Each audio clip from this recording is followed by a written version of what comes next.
there was a reporter asking Bobi Klintman, it's Bobby, not Bobi, you guys. We got confirmation about his playmaking and where does that come from? In summer league, you really showcase the ability to have some quick processing and off-ball playmaking. Is that something that's always been a part of your game? Is there a point in time where you can remember where you added it to your game, or is it just something you've always felt you've had?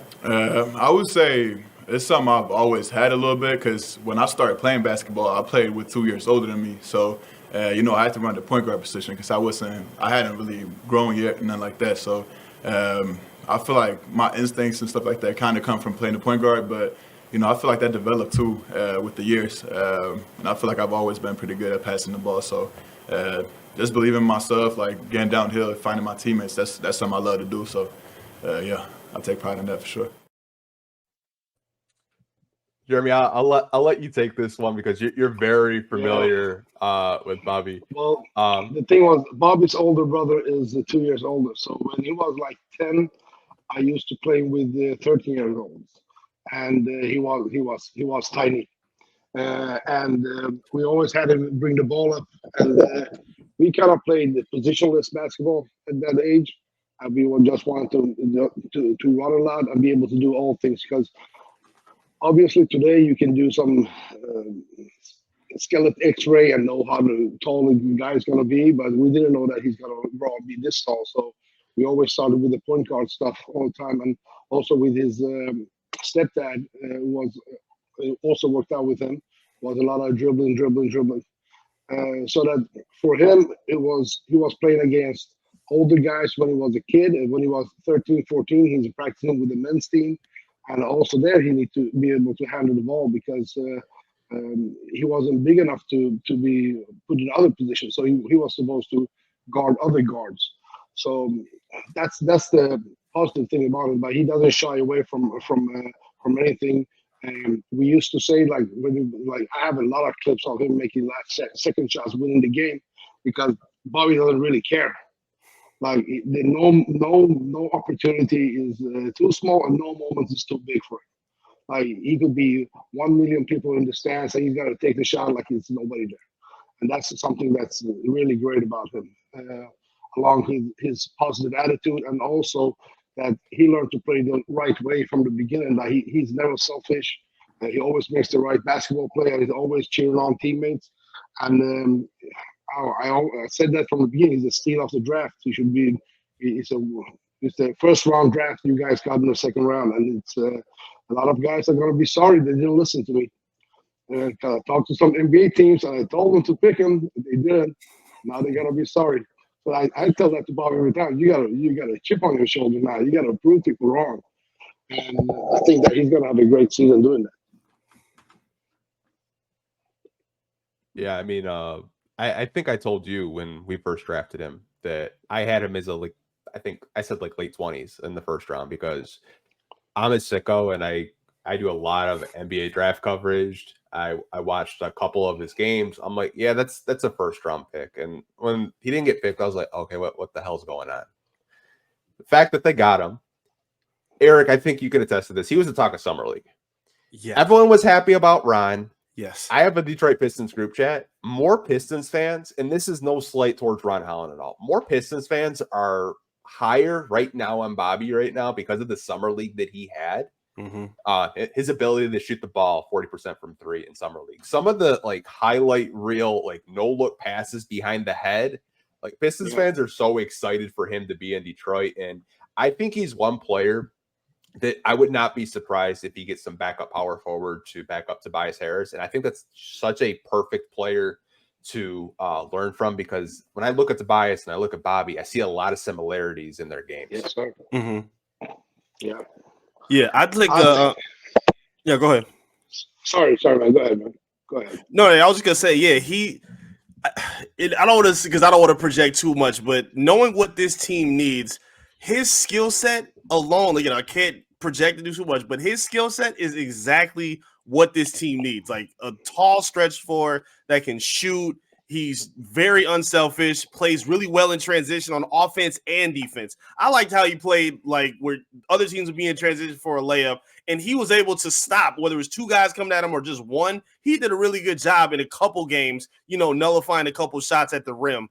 I think he's really, really special in terms of the skill set that he shows. Like, to me, he kind of reminds me a little bit of Jabari Smith if he had a passing ability, because he had a lot of that versatility too coming out of college. So, yeah, I'm really, really high on what he could bring. Again, I think it wouldn't shock me to see him spending some time in Summer League, but G League, excuse me. But considering, Asar's health and a lot of other things that could be up for grabs, there's a lot of opportunity for him to really make an impression on this main roster.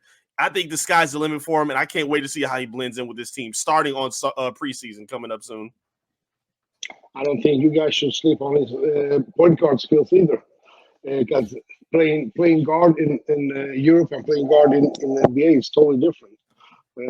He can do some things as a point guard coming off screen, making passes, stop and shoot, and these kind of things. Some easy stuff. And also, if he gets the opportunity to play that way, he might grow into it. You guys got to remember that he is so young still, and physically he hasn't even reached 50% of his ability. Right. Once he puts some weight on, and when he gets stronger with that inner confidence that he has, he's gonna be a problem. Oh yeah. And, we have seen second round picks go very far, so I wouldn't sleep on Bobi.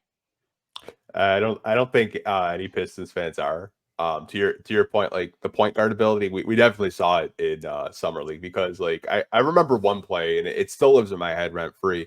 He's basically double teamed, and he throws a pass behind his head, and then he repositions for a three, and it damn near went in. And like I was like, wow, where the hell did that come from? But I love it. That's actually a drill we ran when we were kids. You got to reposition because you got to be like Steph Curry. You got to move around. You got to be a moving artillery. You got to move around. Find the spot where not the spot that you like, where you can get the pass. So that's like warm up drills that we run. Like, we went in the gym like this is like, you guys might not believe it. We all had 4-hour practices. If we would lose a away game and we drive back, we had an old gym that we had access to. So we had a deal. If we lose games, no matter what time of the night we come back, we put enough 300 shots, and that was the whole team. So we lose and we coming back like 3 in the morning. We go to the gym first. We shoot shots, and then I drive everybody home. So we kind of punish ourselves, iron sharpens iron kind of thing, So his mentality is gonna translate so well into this, and I'm so happy he gets this opportunity. Yeah, it was clear that Trajan Langdon saw it too. I remember the report just before Summer League started. He had, a 2-way contract, and then just before Summer League started, it was guaranteed for the main roster. Was like, wait, what did they see? What happened? And then that first game happened. Like, oh, okay, we got something special. It looks like he may have hit one out the park. I'm super excited to see what this guy can bring. Yeah, this is a great opportunity for him too, because now he's on a team that everybody's young, so he has a chance to. Like everybody starts with a clean slate, and they had a bad season last year, so he's gonna get his opportunity now. It's up to him to show us something. Yeah, I think a lot of fans, maybe they didn't catch Summer League, they'll see this Sunday. He's really fun to watch. Like I clipped a lot of highlights, and when he was out of the game, I stopped clipping highlights, and then when he got back in, I started clipping highlights. I knew something was gonna happen. Like whether it was like a defensive stop, like blocking a shot, or he's just like such a good glue guy in the NBA, and I think that's needed, because if you need him to rebound, he's going to rebound. Need him to defend, he can defend. Need him to hit a good big time 3-point shot. We saw it in Summer League; he was hitting big time 3-point shots. So I'm really excited. The Pistons got him with the second round pick. I know a lot of fans, once they lock in, watch some games on him, they might be talking like, "Hey, like Tobias is only here for 2 years. That starting power forward spot could be his after Tobias is gone." It's not impossible to think. You go ahead, Jay. He puts the weight on. If he puts the weight on, obviously he can do that. He's got the size. He needs just to put the weight on. And when he's gonna come back home, I'm gonna put him on some weights. Have him lift up my car or something. Get those legs going. Yeah, but jokes aside, he hasn't even touched his ability, physical ability yet. And also Yeah. with the mindset that he has, working hard, and he always, as I said, he making the right plays. The sky is the limit, and yeah, we're super excited. Can you tell us any funny stories with Bobby when he was younger for the viewers that are watching right now? I'm gonna tell you one thing. Bobby is watching right now. 'Cause his brother just wrote me. So, well, Bobby was a huge LeBron fan when he was a kid. I am not a LeBron fan, so we used to fight about that when he was growing up. I remember that when he was pretty young when he was trying to dunk and he couldn't dunk. And one time we lowered the basket. He didn't know about it, so he dunked, and he was super happy about it. And then the next week he came back, he couldn't dunk, so he was getting pissed off that I could dunk last week and now I can't dunk anymore. So it was funny. He was a funny kid to mess around with, but man, he's always brought joy and really happy guy. You know, always positive. You know, whatever situations happen. And I told you, I got tons of clips of it. I just making last second shots of game guy. He doesn't really care. He's got to make that shot. So draw up plays for Bobby.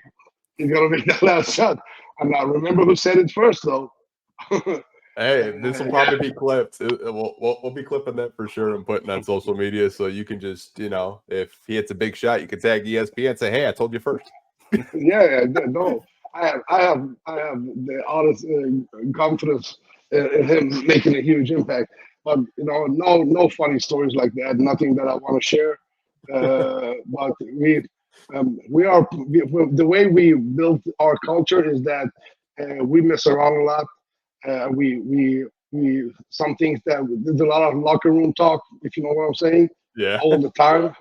So nothing is off limits. No jokes are off limits, and it's always a fun environment because obviously we came out of Sweden, but our club and the way we work is not a Swedish culture club. It's more like a Balkan Serbian clubs, and there's a lot of yelling and cussing at players and something. And for Bobby is like this. This is uh, I always wanted for him to never have any other coach that's gonna be harder on him than I was. And I always tell players that like you go through me, you're gonna be nice because I got this Dr. Jekyll, Mr. Hyde thing going. So you just met Dr. Jekyll over here. So now I think that Bobby's just gonna be awesome. Yeah, Eric, you have any questions you want to ask, or? Yeah, is there I mean, obviously, you know, helping a lot with his development. Was there a moment where you recognized that he could be special, where you knew he had what it took to be at that next step in the NBA?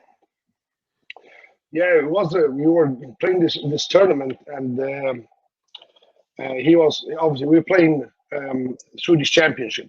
So obviously we are playing with his older brother and with his team, and he's younger.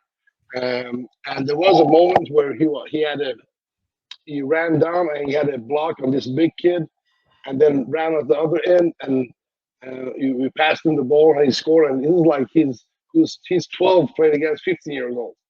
He made the layup and he was like super hyped. I said he got the right mentality for it. So yeah, that was that moment. I remember we were playing those championships. But he's got the swag about him. He's a hooper, you know.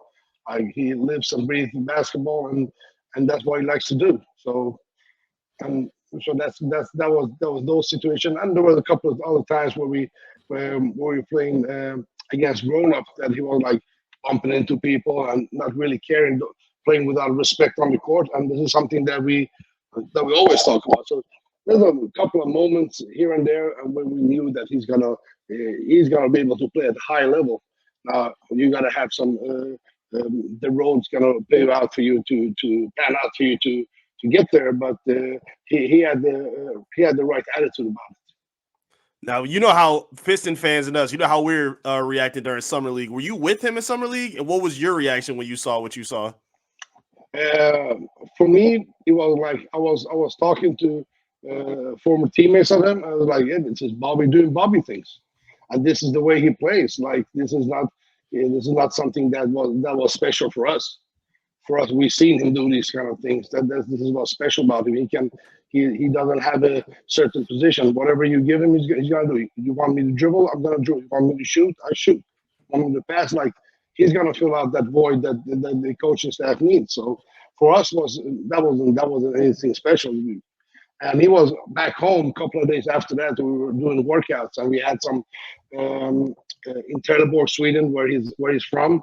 We all live in Malmo, Sweden, and you guys don't know about Sweden. It's like really close to Copenhagen. It's just a bridge over. You guys are welcome to come anytime, though. So we drive down for like it's a 20 kilometers drive, like 15-minute drive to the smaller city called Trelleborg, and that's where we built our club because we had more gym time and also we could build it the way we wanted to. So we went back there when he came home and he was working out. And we had a lot of kids coming in, and seeing him and visiting him, and he was signing a lot of autographs with him. So he is you have to understand that the way he looks like an Afro-American player, and we have a lot of foreigners in Sweden, and these guys don't really get the same opportunity. There's a lot of lack of better word, racism, and he is somebody that proves that you can actually do it. Obviously, you guys know Zlatan, the soccer player.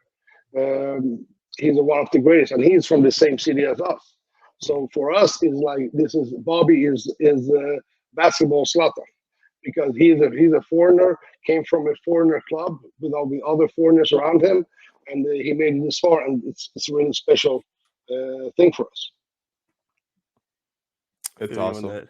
Yeah. I got one more. Can I get one more? Yeah. Who would you say? Because I like comparisons. I mean, some could be kind of crazy, but you being someone who's helped develop him, who do you think is the most realistic comparison for him pro wise right now? All right, so I'm a little bit biased, but the way I always hoped, I had another player before Bobby. He also played D1 college, but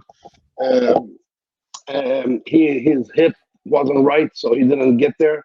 But with Bobby, I'm hoping one day that he plays like, don't laugh now, KD. Because you got to understand, we taught Bobby to be able to manipulate the game with 2-3 dribbles.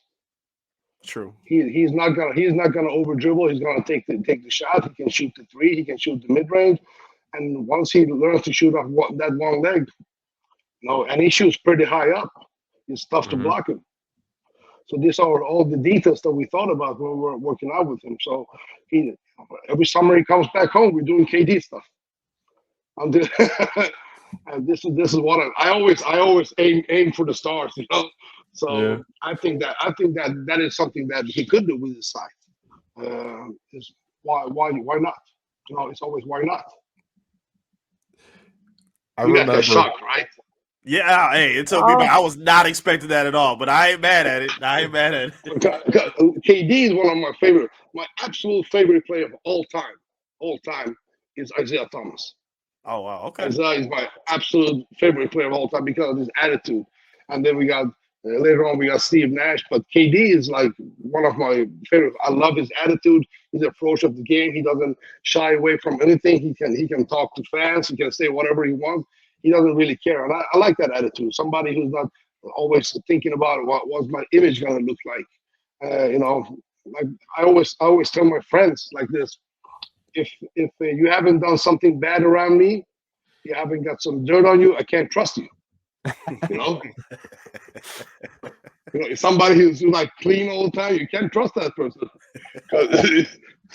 You guys know what I'm saying, right? Yeah. A little street code. I feel you. Yeah. So I gotta know something about you, and some of the players are too clean. So Yeah, you can't have a roster of church singers. I feel you on that. I ain't mad No, at that. no. It's funny because I was listening to a pre-draft interview with Kevin O'Connor, and Bobby had a player that he wanted the mile of his game after, and he's an international player, and he said Nicholas Batum, which I like Nick Batum. I watched him a lot growing up. You know, he's a guy that I think maybe gets a little slept on, but he was a good two-way player. The K, like if he, I see what you're talking about with KD. He's got the size, he's got the shot. If he's got the work ethic, I'm sure. If he turns into KD, the Pistons fans would probably have a statue outside. They would love it. But I love that you the ceiling is so high. Like as a trainer, you want the best for the kids that you're training. Like I absolutely love that. It did catch me by surprise. I think it caught me and Eric by surprise. Eric almost fell out of his chair. I knew. Yeah, I was this close. Had to get in, run to the store real quick. I was out. No, but the thing is that if you look at the way Bobby plays, it's not that far off. Like the style. I'm talking about the style. It's not that far off because he can pass the ball, he can shoot. Obviously, he plays a little bit more joyful, whatever you want to call it. But you got to understand, Bobby comes from Sweden.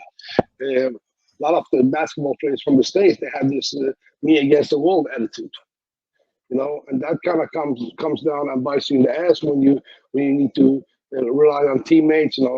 With Bobby, you're gonna get all the best of all worlds because he's gonna be a team player.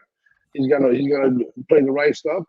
If he doesn't have it go in one game, he's gonna pass you the ball, and he's always gonna be cheerful and push you forward.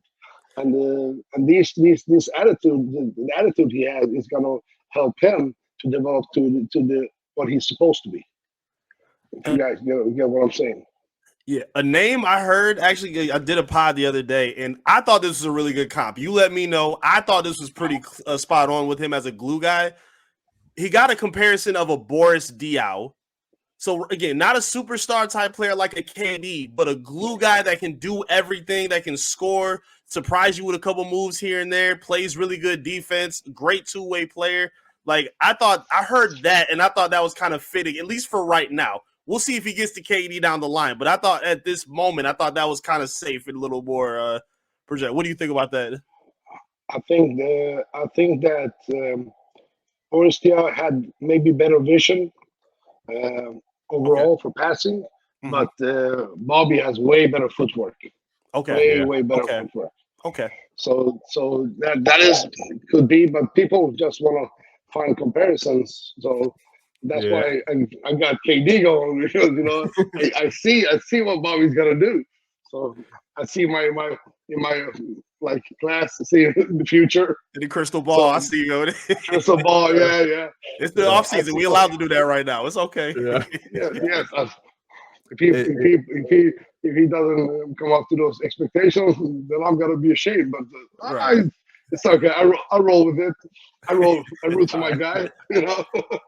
I love it though, man. To have high expectations, and it's kind of funny that we're talking about Sweden because Detroit sports aren't actually unfamiliar with Sweden. You talk about the Detroit Red Wings. Yeah, of course. So many sweet. Yeah, Nick Lindstrom, Zetterberg, Holmstrom. Detroit sports are really familiar with Sweden's, and I think Detroit is such a perfect spot for him because there's so many different cultures here to the point where he's just going to feel welcome. And I think that the Detroit culture, I think he's going to absolutely love going downtown, exploring the city, getting to know fans. And Michigan is just such a cool state because there's so many different cultures out there. I'm Lebanese and Italian, I'm Arab and Italian, and I meet so many different people. one of those Chaldeans in Michigan. 100%. You go to Dearborn. Dearborn's lit, man. I have family in Dearborn actually. I've been in Detroit a couple of times. Actually, we're coming. Me and another friend who actually is Lebanese. My assistant coach. We're coming to you guys on January 1st. We're flying out to watch some games and visit Bobby. So we're gonna be there But the saddest thing about Detroit is the same weather as here in Sweden. So Yeah. so that was the. But like you said, all jokes aside, Detroit's the perfect place for him because he can just focus on basketball. There's not going to be a distraction. He's not going to be around the type of players that are going to put blame on him. There are some players in the NBA, they can never do wrong. Like it's always everybody else's fault, and you don't have that on the Pistons. And this is a great situation for young players to grow. So I'm really excited for this opportunity for him, and I think I want to see him go against KD. See, I'm writing checks that he has to cash out. Yeah, you setting them up over here with this KD line. I can't wait to see how this plays. Oh, you got to man, stop me the KD stuff. You gotta kill me. If KD dropped 50, man. it's on you. You got to answer for that. You know that. Yeah, man. Kate will probably I think, Right. I love KD's game, man. I love KD's yeah. game. I love KD. As soon as I see somebody tall and lanky like him, so it's got to be KD. Right. Let's Got to work be him out Kevin Durant. yeah. No, just to be able to manipulate, like I said, manipulate the game with so few dribbles. It's an art. It's truly an art. Sometimes basketball over dribbling is killing the teams because you run down the clock and now you have to take bad shots. A few years back when I was doing my pro coaching papers, I was with the Celtics a couple of weeks. And also traveled around and watched some college basketball and visited the coaches. The Friars, I think they're out there, one of the teams, if I'm not mistaken. No, maybe I got the name wrong. Anyway, there was a coach. I don't know his name. I don't know the team, so I'm not hanging out with anybody. So he told me. So I was watching practice, and then he told me, I don't really have any good players. And I was like, I'm from Sweden. Like you got a lot of good players down here, but he was not so blinded that he doesn't have any good players. But I saw a lot of talent.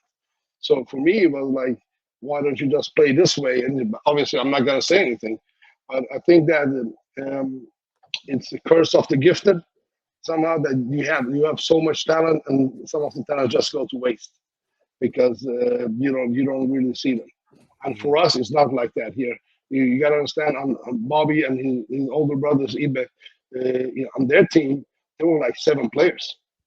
We only have 7 players. And I remember when they were kids, I used to play them for the under 20 team, and they were like 15, 16, but I also played them in second division, same team. So we played a club here that's close to us, and we went in the morning and played under 20 against them. Obviously, we beat them. That team was winning. These trophies back is Bobi's. Oh wow! So yeah.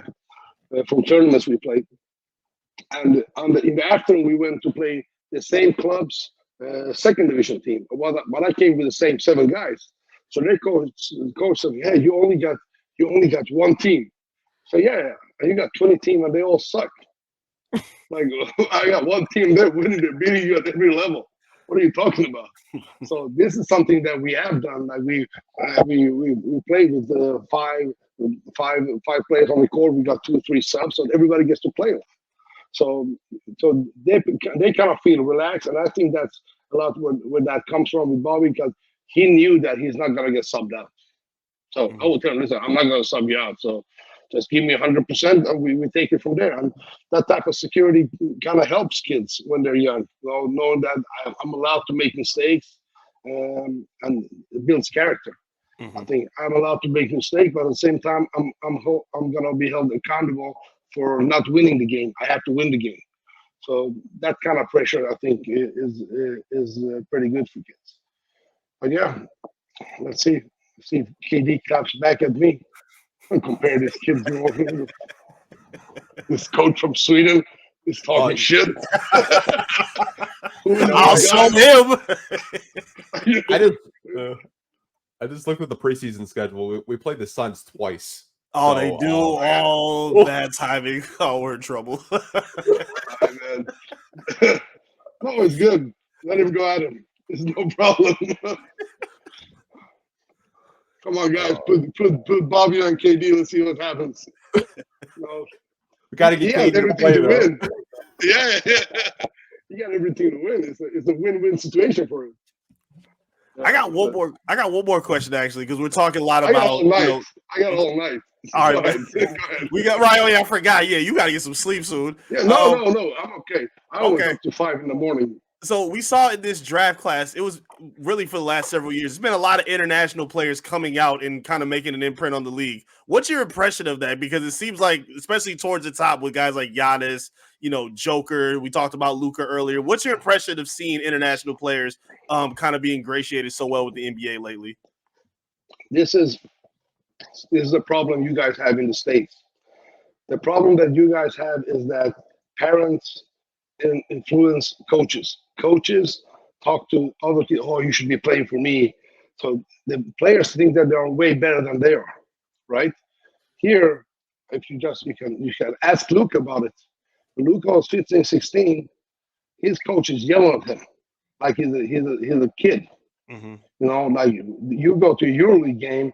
My mentor is Jelko Obradovic, who coaches Partizan. And he's going to yell at your NBA stars that come to Europe like they are his sons. And that is the culture.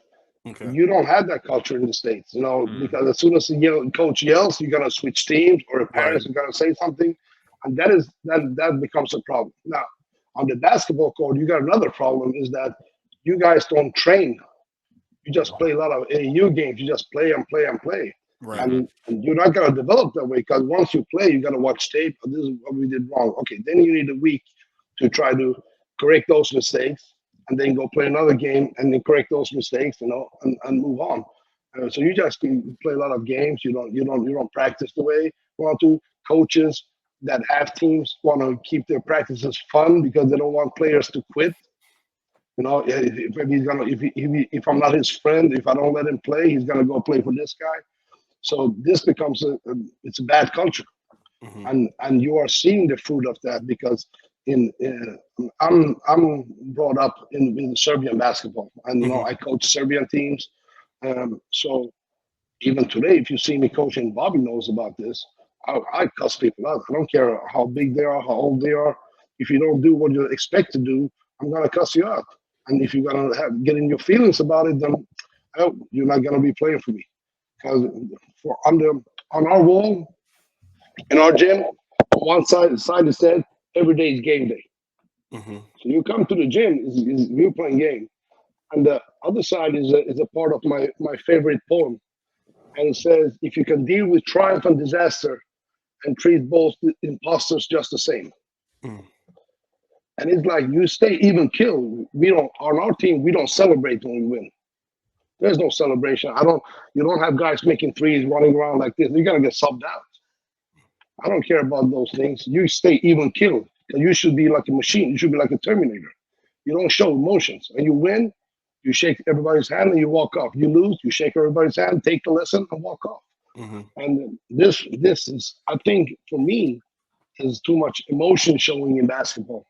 And also you see that culture comes from the States. You don't see that culture if you go to Greece, you go to Serbia. They don't celebrate this way, because you treat the game with respect. You know, because you know that you see some of the older coaches, when somebody makes a shot at the end of the game and they win the game, the coaches aren't celebrating, because we are thinking that was a close one. That was a close one. Or we are thinking, how the hell did we end up in that situation? We should have won by 15, 20. So everything is systematic, right? But I think that those mixes of those two, that the coaches are not allowed to coach in the States, that because of the players are bigger than the coaches. And this is something that media wants. Obviously, that's why NBA is so great, because you're profiling the players. You're not profiling the teams. So if I'm somebody like Halfling, if I'm an all-star player, no coach can tell me anything. You can't tell me nothing, because I'm gonna do what I'm gonna do. I'm gonna change the plays in the middle of the game. You know, you saw what happened when they had this EuroLeague coach come into Cleveland. He wanted to coach basketball, but he wasn't. You know, he was, and he's a really good coach. Yeah, But David Blatt. They weren't about. Yeah, David Blatt. They're not about to buy into that system. No. Mm-mm. So this is the problem you have, and kids see that.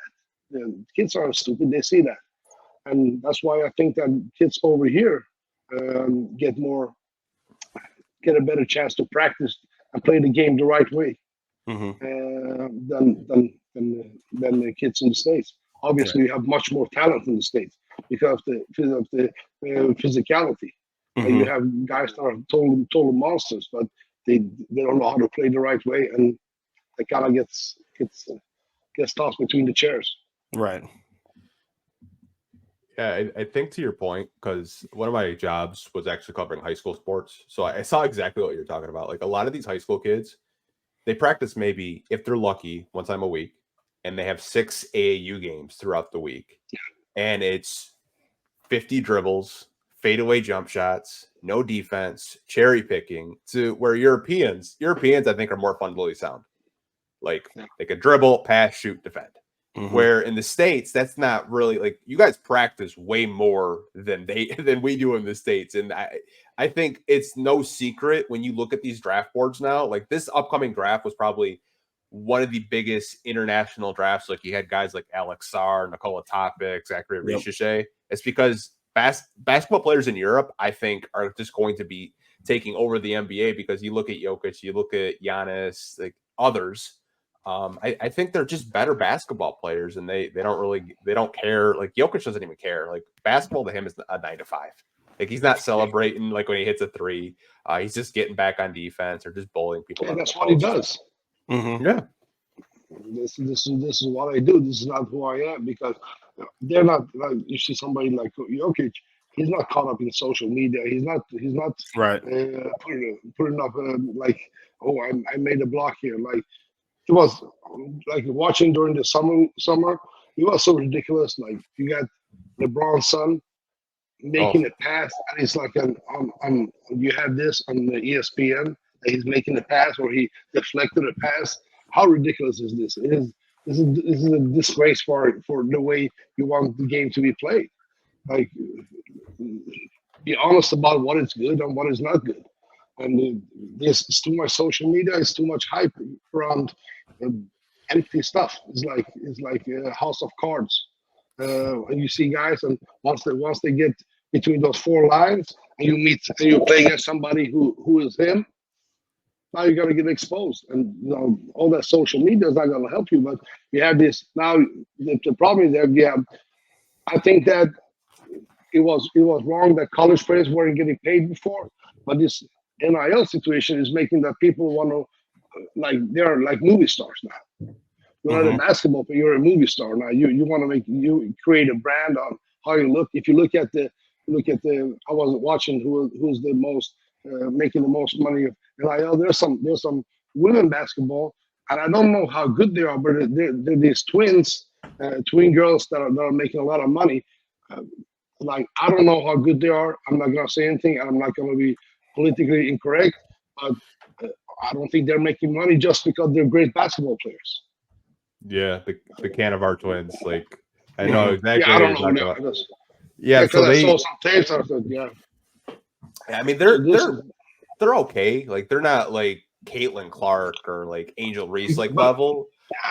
Like, they'd probably be role players in the WNBA if I'm honest. But I think the big reason why they got like the big NIL deals is because they're TikTok stars. Like, they're on social media. Exactly. It's a brand. It's a brand at the end of the day. Yeah. And you don't have that over here. Yeah, that kind of hurts your game, because now I'm 16, 17. I'm looking, should I be making this money, or should I just put all my focus on going to the NBA? Right. What is my focus on? Am I gonna pick this low hanging fruits, or am I gonna aim for the fruit up on top? You know, and we don't have that situation. If you only go for the fruits on top. Listen, we don't have no low-hanging fruits. Like the situation with Bobi is that if there were no money to be made when he was 16, 17 years old. Mm-hmm. There is no money to be made. He's playing basketball for free just to get where he's supposed to be, right? But what if there was money to be made? Maybe he would get this distracted. Maybe he wouldn't get this far. Right. because like you gotta be hungry, not just want to eat. You want to be hungry, right? So this type of there's a lot of mix that what messes up the situation with this thing. I've been thinking a long time because I talked to one of my agents. Said, "Why don't you just let me get you over to the States and coach college?" I said, "Well, this is the problem." I told him because when players want to come to my team to Sweden, young players, a lot of players want to come play for us, and I always have discussions with the parents. Say, "All right, we gotta have a sit down and talk." So okay, so I'm gonna yell at your kid. I'm gonna cuss him out. I might grab him. If that is not okay with you right now, don't come here. Because this is how we coach. So we have this discussion right away. Am I gonna be allowed to do that in the States? Am I gonna be allowed to like with the parents constantly grab the kids? Come on, man, we gotta do better. Like this type of thing. So this is something that like if you go to when I go to we were recently in Spain playing at Barcelona with one of our young team, 13 years old, and the way everybody coaches, the way the referees are acting is a lot harsher than it is in Scandinavia, and everybody just the language that is used is totally different, So I think that where of course these kids are going to be tougher. Yeah. Of course, they're going to be tougher. There's no chance because they're not allowed to be weak. You don't allow them to be weak. You don't allow them to let their emotions dictate the terms. You go through this and then you go through, and that is why I think, especially with the Balkan players, there is in the Balkan it's totally extreme. Like I told you, you guys come to Europe. We go. I take you guys to Belgrade. We go watch some Crvena Zvezda or Belgrade in Belgrade or some Partizan games, and you're gonna be shocked because it's nothing nice. It's physical. Yeah. That I think is the problem that you guys have, but you brought it on yourselves because money with kids is going to be a problem. But I'm not saying that they shouldn't get paid. I think that if you guys remember, like I think South Park did a episode on the college athletes. You guys seen that? Yeah. That is so dead. That is so dead on. Shout out to South Park. They always tell the truth. Right, man. Leave that all to you, brother. Hey, you guys gotta be careful. Yeah, I'm not trying to get canceled by YouTube again. I'm just not like. they're so sensitive. South Park canceled. Just some of the stuff they say, it's funny. Don't get me wrong, but like even just like repeating some stuff like that goes against their terms and conditions. This is for kids. I'm like, chill out. It's funny. Yeah. We ain't got South Park money yet. No, exactly. You gotta wait. Right. Once you get rich, you can speak out, and that's what it is. Well, we've been on for almost an hour and a half. It's been a blast getting to talk to you, getting to know a little bit more about Bobi. Definitely will be paying attention to the Phoenix Suns and KD. I think we'll definitely be I think me and Eric will definitely be live tweeting KD versus Bobi, probably. Get the hashtag going. Let's do it. Yeah, let's go. Appreciate you coming on though, man. I know it's like 2 a.m. over in Sweden right now. Like that's crazy. Yeah, it's 3 a.m. right now. Oh man. Gosh. Shout out to you for coming on. I only need 4 hours sleep and then I'm good to go again. Wake up in the morning, hit the weights, and we're back at it. So that's how it works.